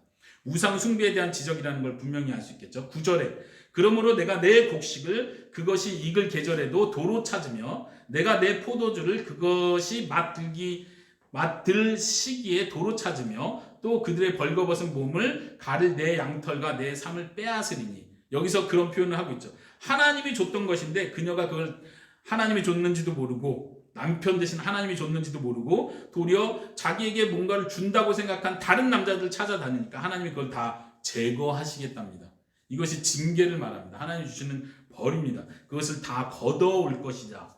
10절에 이제 내가 그 수치를 그 사랑하는 자의 눈 앞에서, 이 사랑하는 자는 우상들을 가리킵니다. 다른 남자들을 가리킵니다. 그 눈 앞에서 드러내리니 그를 내 손에서 건져낼 사람이 없을 것이다. 하나님의 무서운 징계를 말합니다. 11절에 내가 그의 모든 희락과 절기와 월삭과 안식일과 모든 명절을 패하겠고 이 여자가 누렸던 기쁨, 어떤 절기, 축제, 이 모든 것들을 하나님은 패해버리시겠답니다. 12절에 그가 전에 이르기를 이것은 나를 사랑하는 자들이 내게 준 값이다. 12절 다시 한번 보십시오. 무슨 뜻입니까? 그 여자가 말하기를 이것들은 자기가 먹을 것, 그 다음에 은, 금, 그 다음에 기쁨의 절기들, 이 모든 것을 포함합니다. 이것들은 나를 사랑하는 자들이 내게 준 값이다. 여기서 값이라는 표현이 나옵니다. 이게 무슨 뜻이죠? 다시 말하면 이 여자는 생각하기를, 이 여자는 어떤 여자예요? 몸을 파는, 음행을 하는 여자였습니다. 남편이 있음에도 불구하고 몸을 파는 일을 하고 자기를 사랑해 준다고 느끼는 그 남자들을 쫓아가는 여자였죠. 이 값이라는 말은 뭐예요? 몸을 판 것으로 받는 값을 가리키는 거예요. 아주 끔찍한 말이죠. 근데 그 값으로 뭐를 받았대요? 아, 내가 먹을 것, 입을 것, 아, 내가 절기를 통해서 축제를 하고 기쁨을 누리는 이 모든 것, 내가 사랑하는 그 남자들이 나에게 준 것이다. 왜 줘요? 나는 몸을 팔았기 때문에 그들이 나에게 이 정도를 주는 것이다 라고 말하는 거예요. 굉장히 놀라운 아주 충격적인 여자의 고백이죠. 잘못된 신앙 고백이죠. 우상을 섬기는 자들의 잘못된 고백입니다. 다시 말하면 이 여자는 지금 한참 잘못 생각하고 있습니다. 하나님께서 주시는 그 모든 것들을 우상들이 줬다고 생각을 합니다. 다시 말하면 우상에 절합니다. 우상에게 돈을 갖다 바칩니다. 좋은 것을 다 갖다 바칩니다. 날과 절기를 지켜서 우상을 위해서, 바알신을 위해서 할 수 있는 모든 일들을 다 합니다. 하나님이 이걸 몸을 파는 여자의 하는 짓과 똑같다고 말씀하고 계십니다. 그들은 그 우상을 섬겼기 때문에 바알신이 우리에게 농사의 풍요함을 줬다. 바알신이 우리에게 비를 내려줬고 바알신이 우리의 삶을 풍성하게 만들어줬다라고 느끼고 있는 거예요. 이것이 하나님께서 고발하시는 내용입니다. 이 음란한 여자가 다른 남자들 쫓아가는 게 너희들이 보기에도 황당하고 끔찍하지. 근데 이스라엘 백성 너희들이 그러고 있다. 너희들이 내 하나님, 나 여호와가 주는 그것을 은혜로 생각하지 않고 하나님이 준다고 생각하지도 않고 그걸 알지 못하고 다른 우상들을 찾고 그 우상들이 더 줄 거라고 생각해서 그 우상들을 계속 쫓아가는 너희의 모습, 이것이 내가 가장 싫어하는 음란한 여자와 같은 모습이다라고 하나님께서 지적하고 계신 것입니다. 여러분들 이 2장의 내용이 잘 이해가 되십니까? 1장과 2장의 내용은 지금 같은 맥락에서 고발을 하고 있습니다. 이스라엘 백성들이 우상 숭배를 영적 간음으로서 하고 있다는 것을 하나님께서 지적하고 있는 것이죠. 이제 하나님께서 12절 13절에서는 그거에 대해서 형벌하시겠다는 내용을 합니다. 12절 뒷부분에 그 포도나무와 무화과 나무를 거칠게 하여 숯불이 되게 하고 들짐승에게 먹게 할 것이다. 13절에 그가 귀고리와 폐물로 장식하고 그가 사랑하는 자를 따라서 하나님이신 나를 잊어버리고 향을 살라 바알들을 섬긴 실대로 내가 그에게 벌을 주리라. 하나님께서 심판하시겠다는 내용을 합니다. 다시 말하면 이 심판과 경고의 내용은 처음 말한 것처럼 너희 어머니를 고발하라 라고 말했던 것처럼 그 고발을 해서 수치를 당해서 돌아오기를 원하는 것입니다. 자기 남편에게 돌아오기를 원하는 거예요. 그래서 하나님은 고발하는 거예요. 너희가 그 고발의 경고의 말을 듣고도 돌아오지 않는다면 하나님이 최후의 심판을 할 수밖에 없다는 얘기를 하고 계신 것입니다. 너희가 나를 잊어버렸다. 13절이에요. 8절에서는 아까 뭐라 말했습니까? 그녀가 내가 준 것을 알지 못하고 있다. 깨달아라. 하나님이 준 것을, 나 여호와가 준 것을 깨달아라. 알아야 한다. 잊어버리지 마라. 나에게 돌아와라. 라고 하나님은 말씀하고 계신 것입니다. 14절에 아까 1장에서처럼요. 2장에서도 뒷부분으로 갈수록 하나님께서 다시 소망과 위로의 말씀을 해주십니다. 14절부터 끝나는 23절까지는요. 하나님께서 이 이스라엘 백성들을 저주하고 책망하는 것 같지만 하나님의 본심이 무엇인지를 보여줍니다. 돌아오기를 원하시는 거죠. 14절에 보니까 그러므로 보라 내가 그를 타일러 거친 들로 데리고 가서 말로 위로하겠다. 그 음란한 여자 다른 남자들 쫓아간 여자를 하나님께서 친히 데리고 가서 조용한 곳으로 가서 말로 위로하고 타이르겠다고 말씀하십니다. 하나님의 부드러운 모습을 볼 수 있습니다. 하나님의 본래의 마음이 무엇인지를 볼 수 있는 부분입니다. 고발하는 것 같고 책망하는 것 같지만 하나님의 마음은 그가 돌아오기를 원하고 있습니다. 그를 타이르려고 합니다. 이 여자가 듣는다면 그것이 얼마나 복된 건지, 나와 같이 아름다운 가정을 이룬다면 그것이 얼마나 복된 건지를 하나님은 말씀해 주시려고 하는 것입니다. 그 여자가 깨우침을 받기를 원하고 있는 것입니다. 15절에 거기서 비로소 그의 포도원을 그에게 주고 아골골짜기로 소망의 문을 삼아 줄 것이다. 거기서 응답하기를 어렸을 때와 애굽 땅에서 올라오던 날과 같이 하리라. 누가요? 이스라엘 백성이. 이스라엘 백성이 처음 애굽 땅에서 나올 때 출애굽할 때 이스라엘 백성들의 모습이 어땠습니까? 하나님을 찬양했습니다. 홍해바다를 건널 때 어땠습니까? 하나님을 찬양했습니다. 여호와께서 우리의 용사가 되으셨다. 우리를 책임지신다. 우리 앞에서 행하시는 분이다 하고 그들의 마음속에 가슴 벅찬 마음이 있었죠. 하나님께 다 순종하고 싶은 마음이 있었겠죠. 하나님은 그때를 생각하게 하십니다. 그리고 너희가 그때처럼 애굽에서 나올 때처럼 나에게 돌아올 것이다. 나를 사랑하게 될 것이다. 어떻게 그게 가능합니까? 하나님 말씀하기를 내가 타이를 것이다. 내가 사랑해 줄 것이다. 그녀에게 가까이 가서 그녀가 깨달을 수 있도록 내가 설득할 것이다 라고 하나님이 말씀하고 계십니다. 16절에도 보십시오. 여호와께서 이르시되 그날에 너가 나를 내 남편이라 일컫고 다시는 내 바알이라 일컫지 아니하리라. 여기서 바알이라는 뜻도 이중적인 의미가 있습니다. 우리가 잘 아는 이스라엘의 아주 큰 우상이었던 바알 우상을 가리키는 반면 바알이라는 말 자체는 주님이라는 뜻을 가지고 있습니다. 이중적인 의미를 동시에 다 말합니다. 하나님을 가리켜서 내 남편이라고 말할 것이고 내 주인이라고 말하진 않을 것이다. 다시 말하면 하나님은 무서운 존재, 나를 억압하는 존재가 아니라 내 남편, 나를 사랑해 주는 자로 인식하게 될 것이라는 뜻입니다. 다른 표현으로는 더 이상 바알을 내 남편이라고 부르지 않을 것이라는 말입니다. 이중적인 의미가 같이 있습니다. 그리고 17절에 바알의 이름들은 그 입에서 아예 제거할 것이다. 바알의 이름을 기억하지도 않고 부르는 일도 없을 것이다. 오직 여호와 하나님만이 나의 남편, 여호와 하나님만이 나의 참된 주인, 나를 사랑해주는 주인으로 알게 될 것이다. 이렇게 고백하게 될 것이라고 소망의 말씀을 주십니다. 18절에는요. 계속해서 하나님이 회복하는 그 회복의 장면을 보여줍니다. 그날에는 하나님께서 언약을 맺으실 건데 보니까 들짐승과 공중의 새와 땅의 곤충과 언약을 맺으신대요. 약속을 하신대요. 어떤 약속이죠? 보니까 언약을 맺고 또 땅에도 하나님께서 어떤 놀라운 일을 하셔서 전쟁이 없게 하고 평안이 눕게 한대요. 지금 동물들과 언약을 맺는 것과 땅에서 전쟁이 없어지는 것이 지금 같이 나오고 있습니다. 이것은 두 가지가 하나로 하나님께서 안전한 세상을 만들어 주실 것이라는 약속입니다. 다시 말하면 들짐승과 동물들이 이 땅을 황폐하게 만들고 농사를 지면 농사를 망치고 동물들로 인해서 위협을 느끼는 그 모든 위협들을 제거하실 거라는 거예요. 똑같이 활과 창으로 인해서 전쟁을 통해서 겪는 모든 위험을 하나님이 다 제거하실 거라는 약속을 해주시는 것입니다. 그래서 중요한 단어는 더불어 언약을 맺는다는 거죠. 언약을 맺는다는 표현에서 마치 노아의 홍수 사건, 노아 시대에 하나님께서 심판하시기 위해서 홍수를 내렸던 그 사건을 생각하게 합니다. 그때 하나님께서는 그 모든 심판 후에 이 모든 자연과 언약을 맺으셨습니다. 그런데 여기서도 다시 들짐승과 공중의 새와 곤충과 언약을 맺으시겠다는 표현을 하고 계시죠. 하나님께서 언약을 맺으시는데 단지 하나님과의 백성만 언약을 맺는 게 아니라 온 우주 만물과 언약을 맺으셔서 온 세상을 새롭게 하실 거라는 큰 약속을 하고 계신 거예요.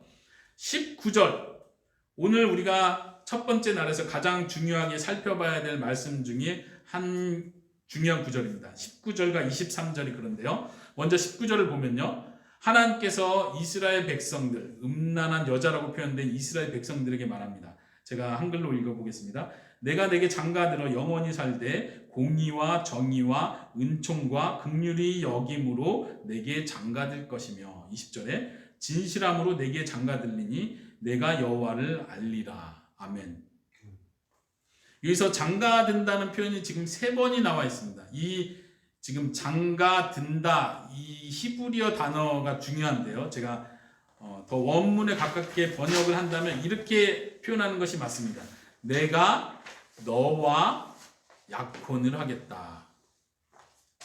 내가 너와 약혼을 하고 영원히 살 것이고 공의와 정의와 은총과 긍휼히 여김으로 너와 약혼할 것이고 20절에 진실함으로 너와 약혼할 것이다. 그리고 너가 여호와를 알 것이다. 이 약혼한다는 표현이 중요합니다. 왜냐하면 18절에 언약이라는 단어, 약속이라는 단어를 썼기 때문에 19절, 20절에서도 하나님께서는 이 자연과 약속을 맺는 건 준비 단계에 불과하다. 너에게 평안한 환경을 만들어주는 건 내가 너를 위한 준비 단계에 불과하다.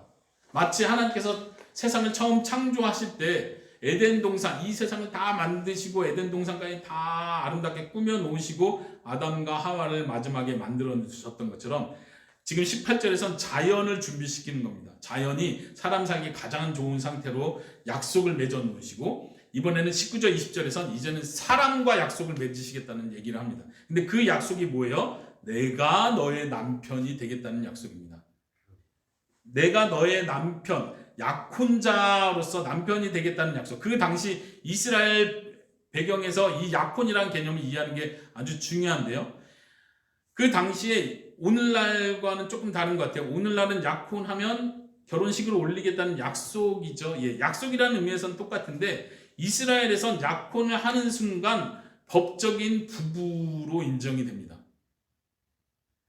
약혼을 했으면 이미 법적인 부부가 된 거예요. 다시 말하면 약혼을 하고 나서 결혼하기 전까지 그 중간 기간에 만약 이 여자가 다른 남자를 사귀거나 만나고 어떤 성적 음행을 한다면 이것은 파혼감이라고 할 수 있습니다. 다시 말하면 결혼이 깨지는 개념이에요. 그러니까 약혼은 곧 결혼과도 같은 거죠. 그래서 개역개정에서는 장가든다, 결혼한다 이렇게 번역을 한 겁니다. 그러나 더 중요한 표현은 약혼한다는 표현이에요. 이 약혼 자체는 내가 너와 부부관계를 이룰 것이고 우리가 하나가 될 것이고 가정을 이룬 것이고 이게 법적인 개념이고 약속을 했다. 내가 신부값을 다 치렀다라는 걸 전제하는 아주 중요한 개념입니다. 그러니까 이 약혼을 받은 이 여자 입장에선 무엇이 남았습니까? 감사하죠. 그런데 중요한 건 이 약혼이란 개념에서 더 강조하고 암시하고 있는 건 뭐냐면 이 여자의 입장에서는 이 남자가 나의 남편이 되었기 때문에 아직은 성적인 관계를 남자와 맺진 않지만 그 중간 과정에 다른 남자와 성적인 관계를 하면 안 된다는 것을 말해주고 있습니다. 오늘날 우리 그리스도인들에게 적용해서 생각해 봅시다. 예수님을 우리의 신랑이라고 표현하죠. 하나님 대신 예수님께서 우리의 신랑이 되어 주셨습니다. 그런데 예수님이 우리의 신랑이 되어 주셨다는 건 여기서 말하는 것처럼 약혼했다는 개념입니다. 우리는 마지막 날 혼인 잔치에 참여할 것입니다. 그렇죠? 그런 의미에서 우리는 아직 결혼식을 올린 게 아니네요. 지금은 우리는 예수님과 약혼한 상태입니다. 그리고 마지막 날 신랑 대신 예수님과 혼인 잔치를 열게 될 거예요. 그러면 이 기간은 뭐예요? 예수님이 다시 오시기 전까지 지금 있는 기간은 무슨 기간입니까? 약혼하고서 결혼식을 기다리는 기간입니다. 이때 제일 중요한 게 뭐라고요? 여기서 말한 것처럼 이 여자에게 요구되는 것은 정절을 지키는 것입니다. 정절을 지키는 거예요. 다른 남자를 보면 안 됩니다. 영적인 의미로 하면 우리가 하나님만을 오직 예수님만을 바라보고 나의 신랑 되신 그분과 온전히 하나가 되는 연합이 되는 그때를 기다려야 되는데 그때를 못 기다리고 나를 사랑해주는 다른 남자가 있네. 예수님이 못 채워줄 거를 다른 신이, 다른 분이, 다른 종교가, 다른 어떤 무엇인가가 나를 만족시켜 줄 수 있을 것 같네 하고 그것에 마음을 더 뺏긴다면 하나님이 지적하시는 바로 그 지적을 우리가 받게 되는 것입니다. 바람을 피는 여자와 같습니다. 참된 남편 대신 하나님을 버리고 다른 남자를 나를 사랑해 준다고 생각하고 믿고 있는 그 남자를 쫓아가는 여인과 같은 죄를 범하게 되는 것이죠. 우리가 적용할 수 있는 아주 중요한 내용입니다. 하나님께서 축복의 말씀을 계속하십니다. 21절 22절 내가 그때 응답할 것이다. 하나님의 저주의 내용은 너희가 기도해도 내가 응답하지 않을 것입니다. 이것이 하나님의 저주의 내용이라면 반대로 그날에는 내가 응답할 것이다. 나는 하늘에 응답하고 하늘은 땅에 응답하고 땅은 곡식과 포도주와 기름에 응답하고 이것들은 이스라엘에 응답하리라. 이스라엘은 아까 뭐라고 했습니까? 저주의 장소, 피의 장소였다면, 심판의 장소였다면 여기서 다시 이스라엘이 복받는 지역, 장소로서 다시 한번 등장을 합니다. 그리고 더 중요한 표현이요. 23절에 내가 나를 위하여 그를 땅에 심고, 여기서도 호세아가 잘 사용하는 이중적 의미를 드러냅니다. 이스라엘이라는 말 뜻 자체가 뭐라고 했습니까? 하나님께서 심으신다. 하나님께서 뿌리신다. 아까 처음에 이스라엘 첫째 아들을 이름이 이스라엘이라고 할 때 그 아들의 이름은 심판에 대한 경고의 말씀이었는데 그 똑같은 이름이 여기에서 사용되면서 축복의 말씀으로 변환되는 걸 볼 수 있습니다. 하나님께서 역전시키시는 것입니다. 저주로 주어졌던 그것이 도리어 이스라엘 백성에게는 이제 축복으로 다가옵니다. 그것을 하나님께서 말씀하시기를 나를 위해서 그렇게 하겠다. 나를 위해서 이스라엘 백성을 내가 이 땅에 심을 것이다. 이 말 속에는요, 하나님께서 포로로 끌려간 그 역사적 배경을 전제로 그들을 다시 이스라엘 땅에 데려오겠다라는 의미를 담고 있습니다. 그리고 우리가 아까 살펴봤던 말씀이 반복되는 부분이 있습니다. 말씀하시기를 23절에 긍휼히 여김을 받지 못하던 자를 긍휼히 여기며 내 백성이 아니었던 자에게 향하여 이르기를 너는 내 백성이라 할 것이다. 여기서 보니까 23절에 처음에 호세아의 자녀, 세 자녀의 이름이 그대로 나오고 있네요. 이스라엘이라는 이름이 나왔고, 그리고 로암미 전에 로루하마, 긍휼히 여김을 받지 못한다. 이 둘째 딸의 이름이 나왔고, 그 다음에 셋째 딸은 뭐였죠? 로암미, 내 백성이 아니다. 근데 하나님은 모든 걸 다 역전시키는 걸 보여줍니다. 긍휼히 여김을 받지 못하던 자를 내가 긍휼히 여기겠다. 내 백성이 아니던 자를 내가 백성이라 하겠다. 여러분들 하나님의 마음이 느껴지십니까? 하나님께서는 우리에게 복을 주시기를 원하십니다. 하나님은 우리를 긍휼히 여겨주시는 분이십니다. 그럼에도 불구하고 하나님은 그 참된 사랑과 긍휼을 우리에게 베풀어 주시기 전에 우리에게 요구하시는 바가 있습니다. 그게 무엇입니까? 너는 나를 남편으로 삼아야 한다. 내가 너의 유일한 남편이 되어야 한다. 너가 다른 남자를 쫓고 있다면 그거를 멈춰야 한다. 이것을 멈추지 않는다면 내가 너를 형벌할 수밖에 없다. 그리고 너에게 지금 어려움이 있다. 저 남자들이 나에게 좋은 것들을 채워준다고 믿고 있고 그래서 그 남자들 계속 쫓아가고 있지만 그건 그 남자들이 주는 것이 아니다. 아까 2장에서 계속 살펴봤던 대로요. 하나님께서 말씀하시기를 내가 막을 것이다. 그 남자를 찾고 다닐지라도 내가 찾지 못해 다 막을 것이다. 그래서 어떻게 한다고 했습니까? 그래서 결국은 옛날이 좋았구나. 여호와 하나님이 나를 보호해 주시신 그때가 좋은 때였구나 하고 깨닫고 돌아오게 하시기를 원하시는 것입니다. 우리가 할 일은 무엇입니까? 우리 말씀 사경의 제목대로 우리가 여호와께 돌아가야 하는 것입니다. 3장을 살펴보기 전에 좀 이 중간에 우리가 다시 묵상해야 될 말씀을 전합니다. 오늘부터 시작한 수요일까지의 우리 주제는 이것입니다. 여호와께 돌아가자. 만약 이 영상을 들으시는 분 중에 혹시 아직 예수님을 모르시는 분, 믿지 않으시는 분이 있다면 이 말씀을 새기시기 바랍니다. 예수님은, 살아계신 하나님은 여러분을 사랑하시는 분이십니다. 하나님께로 돌아오기를 원하십니다. 하나님은 우리를 창조하신 분이십니다. 우리를 사랑하시고 우리를 낳으신 분이십니다. 근데 우리는 그 하나님을 알지 못하고 다른 신들, 다른 종교를 쫓아서 내게 복을 주시고 내게 행복을 줄 수 있는 것들을 찾아다녔습니다. 근데 하나님께서 지금 호세아 선지자를 통해서 말씀하시는 것처럼 여러분들에게 말하고 계십니다. 나에게 돌아와라. 내가 진짜 남편이고 내가 진짜 너에게 행복과 모든 가장 좋은 것을 줄 수 있는 유일한 자이다. 나는 진심으로 너를 사랑하고 너에게 장가들기를 원하는 하나님이다라고 말씀하십니다. 그러니 여러분, 이 중에 아직 예수님을 모르고 믿지 않는 분이 있다면 마음의 문을 여시고 그 사랑의 하나님을 찾으시기 바랍니다. 만나시기 바랍니다. 마음의 문을 여시고 그분을 부르시기 바랍니다. 우리가 적용해야 될 건 믿는 사람도 마찬가지입니다. 교회 생활을 오래 했고 또 신앙생활을 열심히 하고 있는 분이라 할지라도요, 이 말씀을 들으면서 우리가 다시 한번 각성을 해야 합니다. 내가 내 마음 뺏긴 부분이 있지 않는가? 나도 여전히 하나님께서 주셨던 많은 은혜들 가운데 그것을 하나님이 줬다고 생각하지 않고 내 노력으로 혹은 내가 다른 것에 투자를 해서 내가 누군가의 도움으로 이렇게 되었다라고 생각하고 있지는 않습니까? 우리의 마음을 하나님께 돌이킵시다. 하나님이 주셨습니다. 또 호세아에서 우리가 배울 수 있는 것은 우리에게 있는 어려움들을 보는 관점입니다.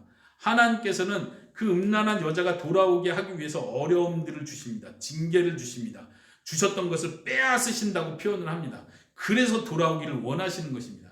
이것은 이 여자를 최종적으로 멸해서 너가 나를 떠나서 바람피고 다른 남자 쫓아갔으니까 내가 너를 완전히 버려버릴 거야. 너를 수치스럽게 하고 다 벌거 벗겨서 너를 끔찍하게 버려버릴 거야 라고 말씀하시는 분이 아니라 이걸 통해서라도 돌아오기를 원하시는 겁니다. 왜 하나님은 그렇게 그 음란한 여자를 찾으시죠? 호세아 선지자를 통해서도 계속 말씀하시는 것이 그거죠. 너가 음란한 여자를 취해라. 그래서 내 마음 좀 너가 대신 표현해줘라. 그 여자가 다른 남자를 쫓아갈지라도 너가 끝까지 사랑하는 걸 표현해서 내가 이스라엘 백성, 내가 나를 떠난 백성들을 얼마나 끝까지 사랑하는지를 너가 말해줘라 라고 하나님은 말씀하고 계신 것입니다. 그러니 우리가 혹시라도 지금이라도 생각나시는 것이 있습니까? 내가 하나님을 떠나서 하나님 외에 다른 것에 마음이 뺏긴 것이 있습니까? 그렇다면 우리가 돌아옵시다. 하나님, 나의 유일한 소망은 하나님 뿐이십니다.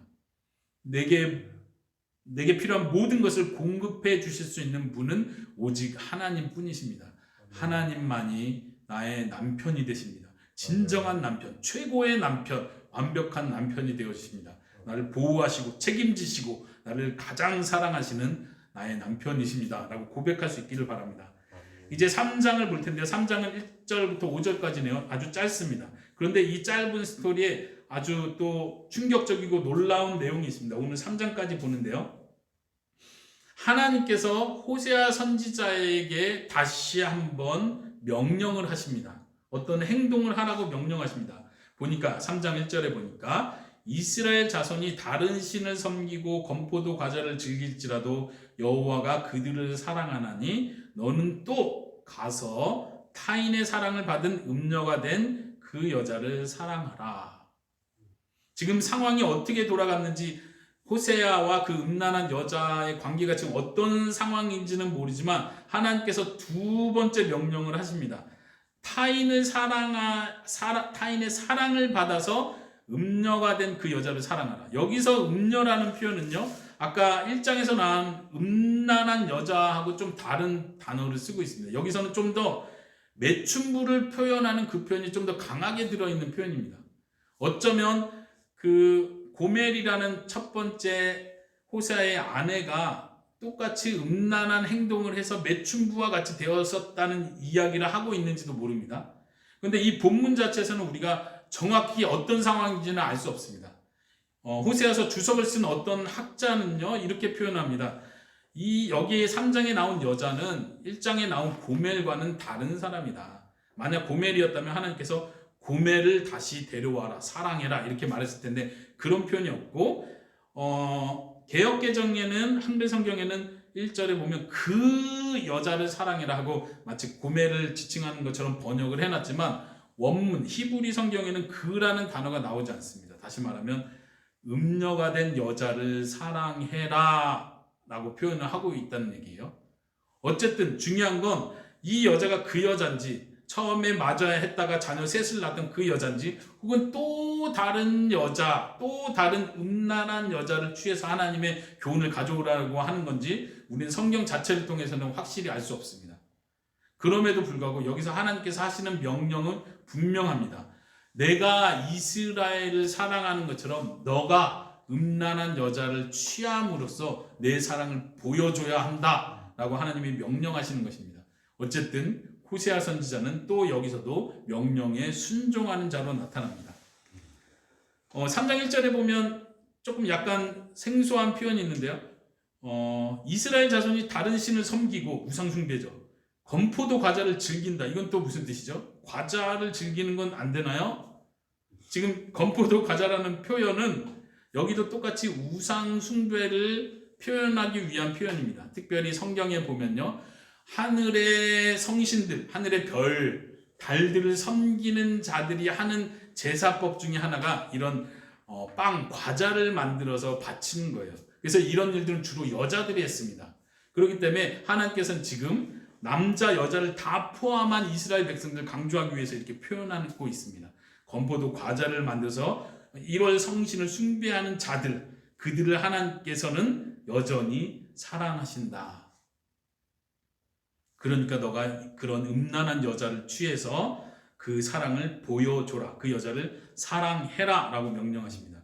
그리고 호세아는 순종하기 위해서 2절 3절에 보니까 은 15개와 보리 한 호멜 반으로 나를 위하여 그녀를 샀다라고 표현합니다. 그녀를 산다는 표현이 굉장히 낯설죠. 여기서도 해석이 두 가지입니다. 아까 말한 대로 이 여자가 그 고멜이라는 여자였다면 아마도 지금 상황은 어떤 상황이냐면 고멜이라는 여자가 너무나 성적 행위를 좋아하고 음란을 좋아해서 매춘부가 되었다는 얘기일 수 있습니다.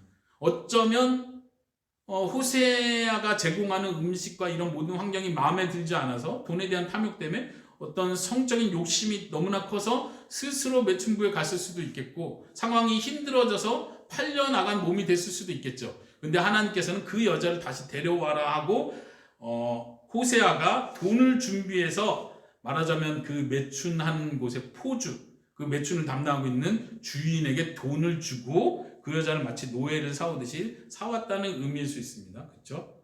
네, 보통은 많은 목사님들이 이렇게 해석하는 걸로 알고 있습니다. 그러나 그것만이 유일한 해석은 아니고 이 상황도 똑같이 다르게 해석될 수 있는 상황이에요.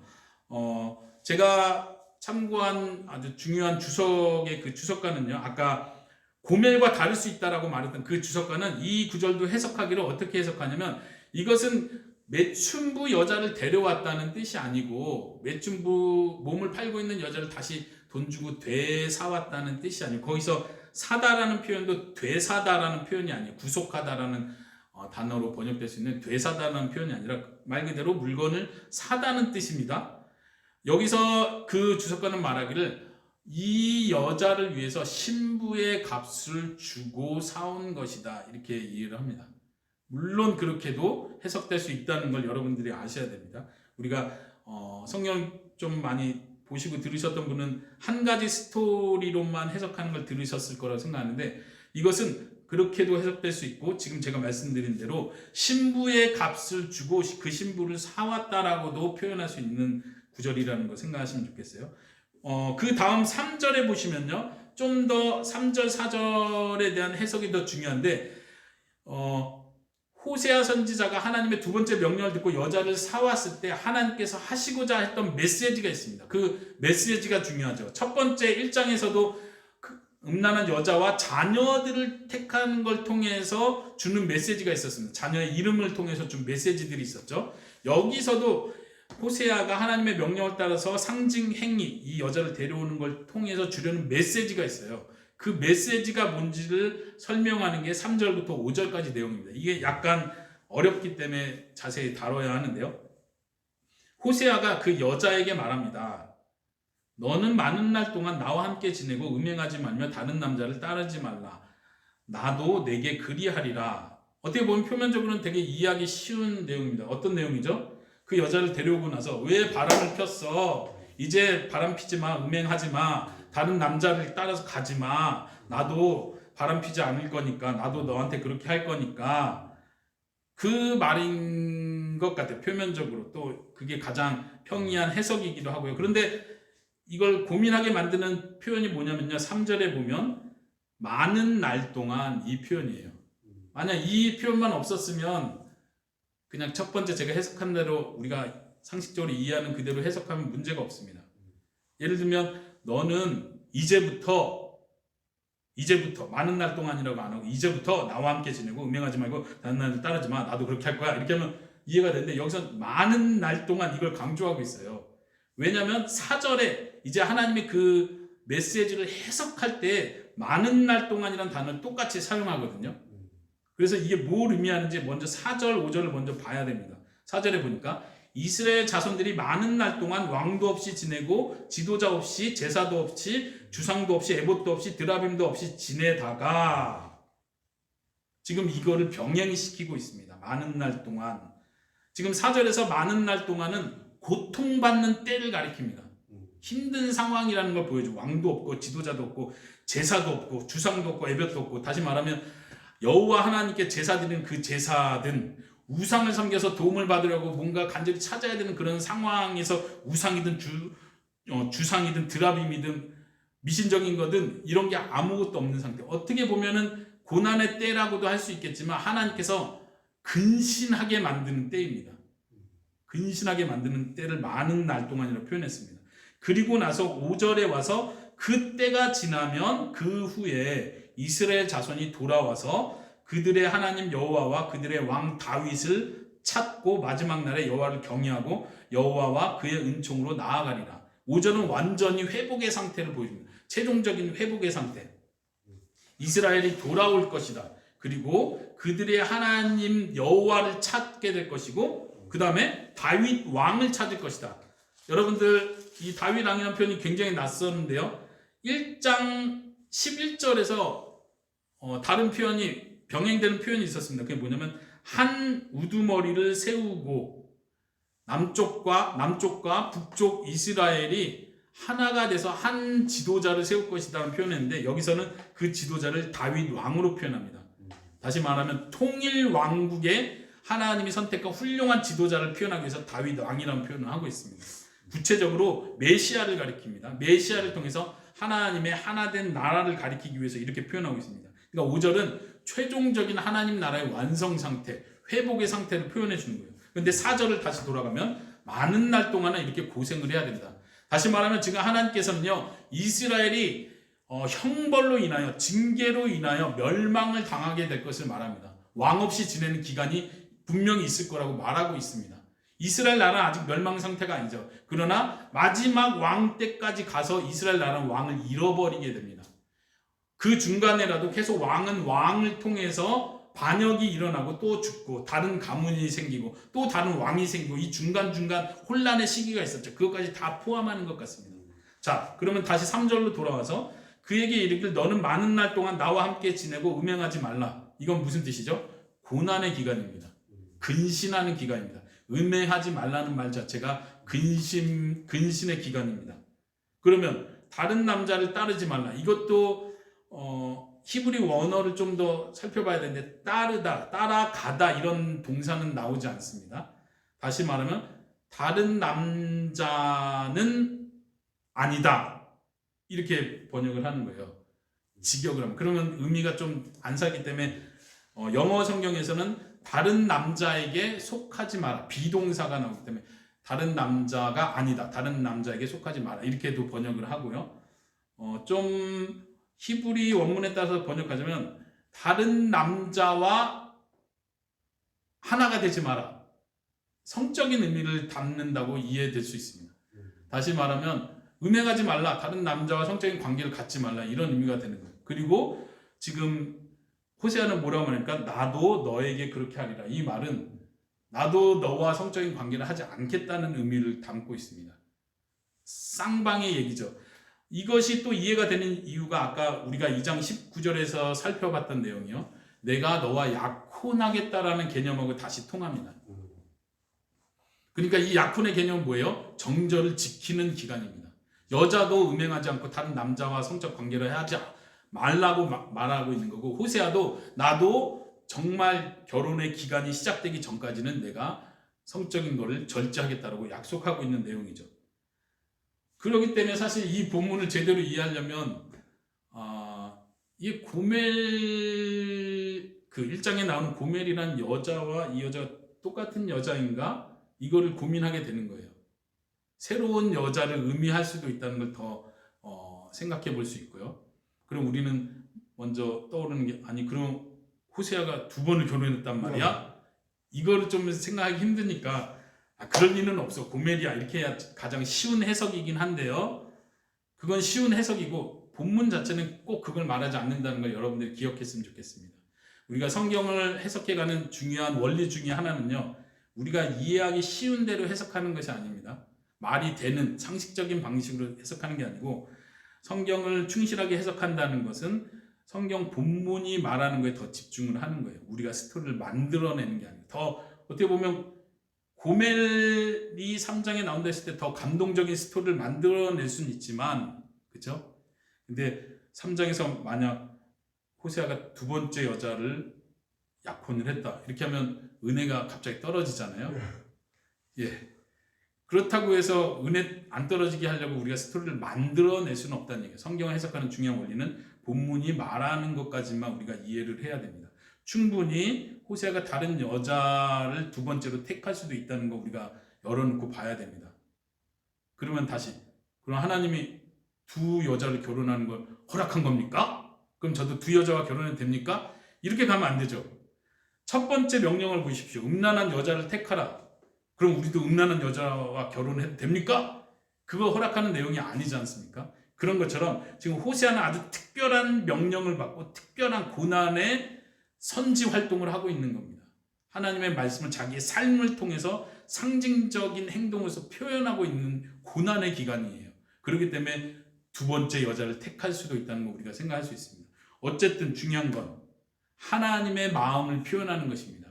하나님께서는 음란한 여자조차도 데리고 오시고 약혼하시고 그 여자를 정결케 하시고 그 여자에게 최종적으로 최고의 축복을 약속하시는 분이라는 거 우리가 생각할 수 있습니다. 여기까지가 3장의 내용입니다. 우리가 오늘 많은 시간 함께 했는데요.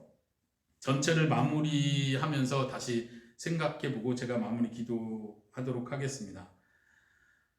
호세아서 1장, 2장, 3장은 그래도 해석하기가 좀 평이하고 쉬운 내용입니다. 왜냐하면 이야기가 나오기 때문에 호세아가 음란한 여인을 취한 이야기를 중심으로 풀어가기 때문에 1장, 2장, 3장은 그래도 쉽습니다. 오늘까지는 쉬웠고요.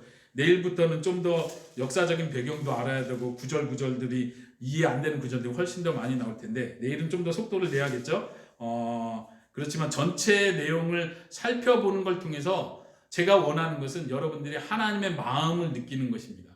우리가 주제를 하나님께로 돌아가자라고 했는데 그 하나님이 어떤 분인지를 우리가 알지 못하면 그분께 돌아가고 싶은 마음조차도 생기지 않습니다. 아빠가 집에서 몽둥이 들고 기다리고 있어. 빨리 집에 돌아가! 그럼 돌아가고 싶겠습니까? 어떤 방법을 써서라도 집에 안 돌아가고 싶겠죠. 하나님께 돌아가자라고 하는데 그 하나님이 어떤 하나님인지를 몰라요. 어떤 사람에게 예수님을 믿으십시오. 교회에 다녀보십시오라고 말하면 저는 죄가 많아서요. 이게 뭐예요? 하나님이 어떤 분인지를 전혀 모르고 있다는 얘기입니다. 하나님은 죄인을 사랑하시는 분이십니다. 자기의 모든 것을 들여서라도 그 죄를 씻어주기를 원하시고 그 죄인을 품으시고 음란한 일을 행한 그 여자를 품듯이 하나님께서는 죄 있는 사람, 하나님을 거역했던 사람조차도 하나님 품으시기 원합니다. 하나님 원하는 건 돌아오기를 원하시고 기다리시고 복을 주기 원하는 것입니다. 우리가 만약 그 하나님을 잘 안다면 하나님께 돌아가자라는 말이 무슨 말인지 알 것입니다. 그게 나에게 가장 소망이 되는 말이구나. 내가 살아갈 수 있는 유일한 길이구나. 내가 하나님께 돌아가야 되는구나. 그 하나님이 나를 기다리시는구나. 내가 죄가 이렇게 많고 내가 이렇게 실수를 했고 내가 하나님을 버렸던 적이 이렇게 많은데도 하나님은 나를 이렇게 사랑하시는구나 라고 안다면 우리가 하나님께 돌아갈 마음이 생길 것입니다. 아까 우리가 살펴봤던 것처럼 2장 14절에 하나님이 이렇게 말씀하셨죠. 그러므로 보라 내가 그를 타일러서 거친 들로 데리고 가서 말로 위로할 것이다. 하나님께서 우리에게 직접 오셔서 이렇게 하시는 분이십니다. 위로하고 타이르시고 설득하십니다. 돌아오라고. 그쪽이 아니라고. 너를 사랑해 주는 것 같고 너에게 좋은 걸 주는 것 같지만 그게 사실은 아니라고. 그들이 너를 책임지는 남편이 아니라고. 내가 남편이라고 말씀하십니다. 내가 너를 책임지고 내가 진심으로 너를 사랑하는 자라고 하나님이 말씀하시는 거예요. 살펴봤던 내용 19절에서도 2장 19절에서도 내가 너와 약혼할 것이다. 내가 너에게 모든 신부 값을 다 치르고 너를 샀다. 그리고 나는 평생 너를 책임질 것이다. 그러나 이 약혼 기간에는 너가 정조를 지켜야 한다. 다른 남자에게 마음을 두지 마라. 너를 유혹하는 많은 남자들이 있을 수 있다. 그러나 그들에게 마음을 뺏기지 마라. 그들이 너에게 좋은 걸 줄 거라고 잘못 생각하지 마라. 그건 나를 모르는 것이다. 그건 나를 잃어버린 것이다. 나를 생각해라. 내가 너와 결혼한 자다. 약혼한 자다. 결혼식 날까지 나를 기다려라. 하나님이 우리에게 이렇게 말씀하시는 것입니다. 오늘 말씀 여기까지 살펴보도록 하겠습니다. 같이 기도할까요? 우리 마음을 담아서 하나님의 마음을 더 알게 해달라고, 그리고 진심으로 우리의 온 마음이 하나님께 돌아가는 자가 되게 해달라고 이렇게 제가 기도할 때 여러분들 마음으로 같이 기도하시기 바랍니다. 살아계신 하나님, 호세아서의 말씀을 통해서 하나님의 마음을 알아가게 해주신 것을 감사합니다. 우리가 하나님에 대해서 많이 이야기를 듣지만 하나님이 어떠한 분이신지를 정말 모를 때가 많습니다. 여전히 우리 마음속엔 하나님이 무서운 분으로 남아있고 심판만 하시는 분, 내가 잘못한 것을 책망하시는 분으로 기억하고 있는지도 모르겠습니다. 문제가 생기고 어려운 일이 생기고 일이 잘 풀리지 않을 때 내가 무엇은 죄를 져서 하나님이 나에게 벌을 내리시는구나 무섭게만 생각하는지도 모르겠습니다. 하지만 하나님 호세아서를 통해서 하나님께서 이스라엘 백성들의 죄를 분명하게 지적하시는데 그것이 다른 것이 아니라 하나님을 떠나서 다른 것들을 더 사랑하고 다른 것들을 의지하는 것을 하나님이 책망하시는 것을 봅니다. 하나님 그 책망 속에는 하나님의 깊은 사랑이 들어있음을 믿습니다. 나에게 돌아와야 한다. 다른 곳에서는 너의 참된 행복을 찾을 수 없다라고 말씀하시면서 그 길을 막으시고 우리가 소유한 것마저도 뺏으시는 걸 통해서 하나님께 돌아오기를 원하시는 하나님의 마음을 알기 원합니다. 하나님께서 우리에게 친히 오셔서 우리를 위로하시고 우리를 설득하시고 우리의 남편이 되어주시겠다고 말씀하시고 내가 너에게 이 모든 것을 주셨다고 말씀해 주십니다. 깨닫기를 원하십니다. 알게 하여 주십니다. 잊어버리지 말라고 말씀하십니다. 오늘도 하나님 인터넷을 통해서 온라인을 통해서 하나님의 말씀을 끝까지 듣고 더 알고 싶은 마음으로 간절히 사모했던 이 시간 함께 하고 있는 성도들의 마음을 하나님께서 위로하시고 격려하시고 새롭게 하여 주셔서 참으로 말씀을 통해서 위로를 얻고 말씀을 통해서 힘을 얻고 하나님을 만나고 축복받는 삶이 되게 허락하여 주시옵소서. 감사드리며 우리 주 예수 그리스도의 이름으로 기도합니다. 아멘. 네, 감사합니다.